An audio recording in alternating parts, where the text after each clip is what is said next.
All right, let's kick off another deep dive. Today, we're going to be looking at this article from Bikistan.com, The Future of Two Wheels. Yeah, technology trends and innovations. It really seems like personal transportation is going to change so much in the next few years. Absolutely. Yeah. And this article really highlights how two-wheelers are going to be leading that change.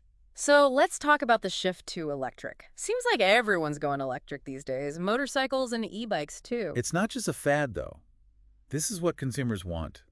They want eco-friendly options. Yeah. And I think the projections from McKinsey & Company really prove that. Oh, yeah.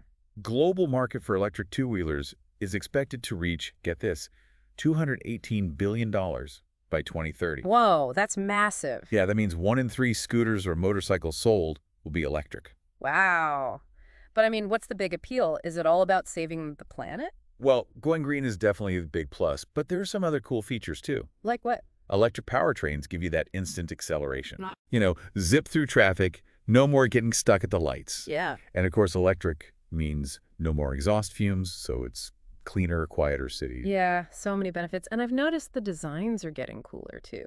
It's not just like, your grandma's scooter anymore. Yeah, you're right.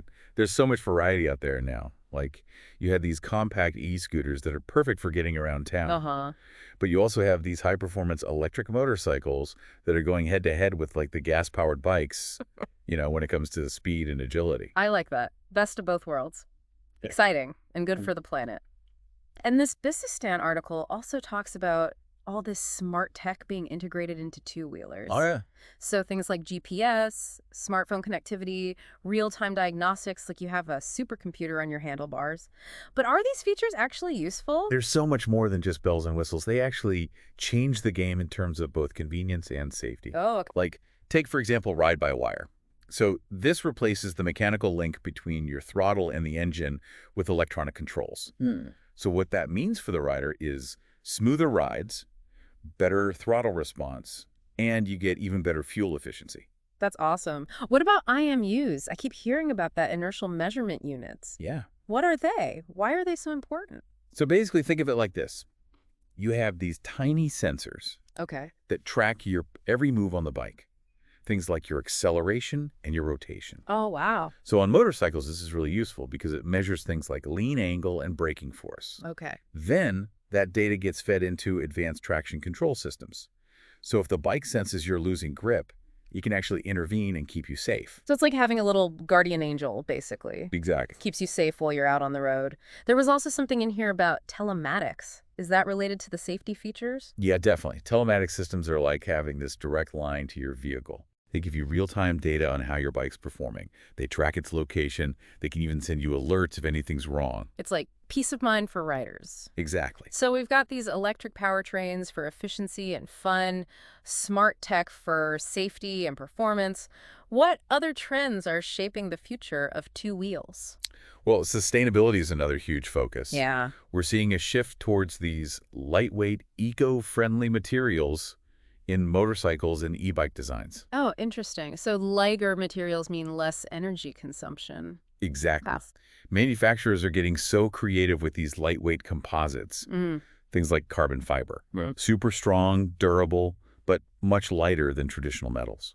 I'm curious about what's coming next, though. What about the future? Yeah, This article hints at some pretty futuristic technologies. it does. Are we talking flying motorcycles here? Not quite flying motorcycles yet. Okay. But we do have some incredible advancements coming. Autonomous riding is generating a lot of buzz. Wait, self-driving motorcycles? Is that even possible? It sounds like science fiction, but yeah, companies are actually exploring this. Right now, the focus is on rider assistance. So imagine systems that help you stay stable in slippery conditions or adjust your speed in traffic automatically. Okay, so like an advanced cruise control for motorcycles? Exactly. But some companies are going even further. They're working on motorcycles that can operate completely autonomously. Wow. Like, picture this. A self-driving motorcycle that could navigate a crowded parking lot, find you a spot, and then come back to you when you're ready to go. That would be amazing. I have to admit, though, I love being in control when I ride. So I don't know how I feel about that. Yeah. But I can see how it could be useful in certain situations. Right. What other futuristic tech should we be looking out for? Swappable battery systems are another hot topic. Ah, yes. This is a big one. especially for electric motorcycles and scooters, where range anxiety is still a concern. Yeah, for sure. That's always been my hesitation with going electric. Yeah, but companies like Honda are working on these swappable battery systems. Oh, okay. So instead of plugging your bike in to recharge, you just swap out your depleted battery at a station for a fully charged one. Oh, that would be so convenient. Exactly. It makes it almost as quick as filling up a gas tank. What else? The advancements in safety systems are pretty amazing, too. Oh, okay. We're talking about collision avoidance systems that use sensors and cameras to detect hazards. Right. So they can alert riders, Right. or they can even automatically apply the brakes in emergency situations. That sounds like a lifesaver. It's like they're taking what they've learned from cars and adapting it for motorcycles. Yeah, exactly. That's really cool. And then you've got adaptive lighting systems that adjust the headlights based on your speed and steering angle to improve visibility at night. Oh, wow. It's all about making riding safer and more enjoyable. It really seems like all this is part of a larger shift in how we're thinking about getting around, especially in cities. Definitely. As cities become more and more congested, we really need to think about alternative forms of transportation. Yeah, and I think two-wheelers, especially electric ones, they make so much sense in cities. Right. They're nimble, efficient, and they take up way less space than cars. Exactly. What are some of the other benefits this article mentions? Well, first of all, less traffic congestion. Okay, They require less space on the road, so less gridlock in city centers. right. Plus, there are also the health benefits, right? Yeah. Getting some exercise, fresh air, good for the body and the mind. Absolutely. Leading to healthier lifestyles. I also read that cyclists tend to spend more at local businesses. That's true. When you're on a bike, you're more likely to stop and check things out. Right. So that means more foot traffic for local shops and restaurants. Yeah, that makes sense. So it's a win-win-win. Yeah. Good for the planet, good for our health, good for the local economy. Yeah. But all of this requires some big changes in our cities. We can't just have all these fancy new bikes and scooters without the infrastructure to support them. Exactly. We need to create cities that are built for two-wheel transportation. So what kind of infrastructure changes do we need? How do we actually make our cities more two-wheeler friendly? Well, it's about looking at the big picture. Okay. We need dedicated bike lanes. Yeah. Ones that are safe, well-maintained. Right. Not just like a painted line. Exactly. And we need secure parking, too. Makes sense. Places where people can leave their bikes and scooters without worrying about theft or vandalism. Yeah.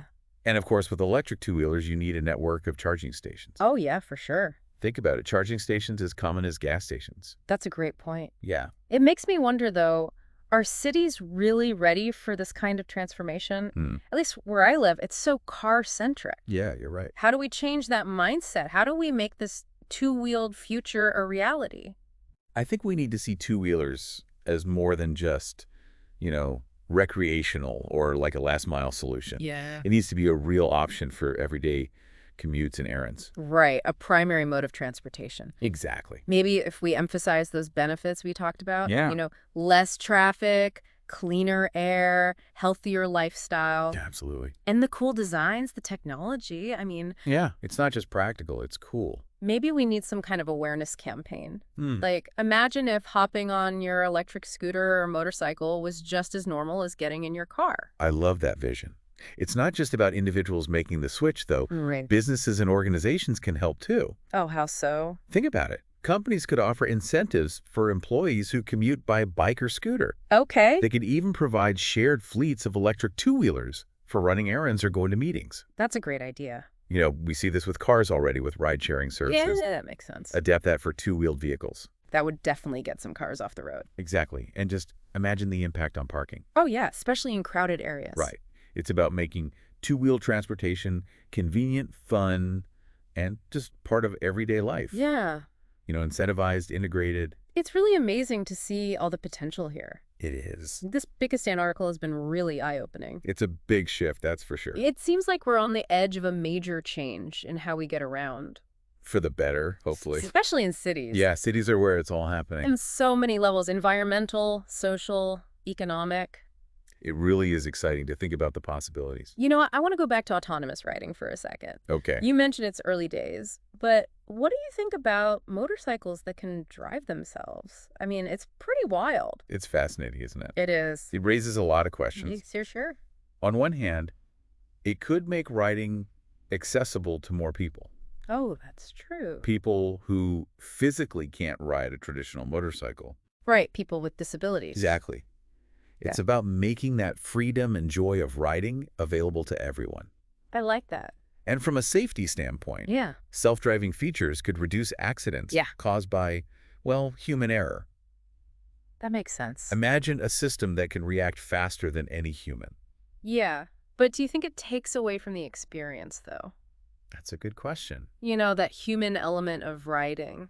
I think there are definitely concerns there, ethical considerations. Right. It's about finding the right balance, Yeah. between rider control and autonomous assistance. We don't want to lose that thrill of being in control. Exactly. It's a really complex issue, It is, and I'm sure it'll keep evolving. alongside all the other advancements, for sure. For now, I'm excited about electric two-wheelers and what they can do for our cities Yeah, that's definitely something to be optimistic about. and for the planet. Absolutely. It's a really exciting time to be following all of this. It is. The future of two wheels is full of possibilities. Well, that was a really great deep dive Yeah, it was. into the world of two-wheeled innovation. Lots to think about. Electric powertrains, smart technology, even the possibility of self-driving motorcycles. Who knows what's next? It's clear that the future of transportation is going to be, at least in part, two-wheeled, And I think that's a good thing. and it's going to be really exciting. Before we go, I want to leave our listeners with a question. Okay, what is it?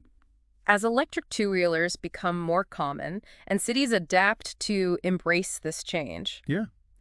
how do you envision this impacting your daily life? That is a good question. Will you be joining the two-wheeled revolution? I guess we'll have to wait and see. That's something to think about. Yeah. We encourage you to keep exploring the world of two-wheeled innovation There's a lot to discover out there. and imagine yourself in this exciting future. It's a future I'm ready for. Me too. Who knows, maybe someday we'll be doing a deep dive on flying motorcycles. I would love that. Well, that wraps up our exploration of the future of two wheels. Hope you enjoyed the ride. It was a fun one. Really amazing to see all the innovation happening in this space. It really is. The future of transportation is being shaped right now. It is, and two wheels are leading the way. Absolutely. So whether you're an experienced rider or just curious about the latest trends, Yeah. keep an eye on this space. Lots to be excited about. The future of getting around is looking brighter, greener, and a whole lot more fun. I can't wait. Until next time, keep those wheels turning and your minds open to the possibilities. See you then.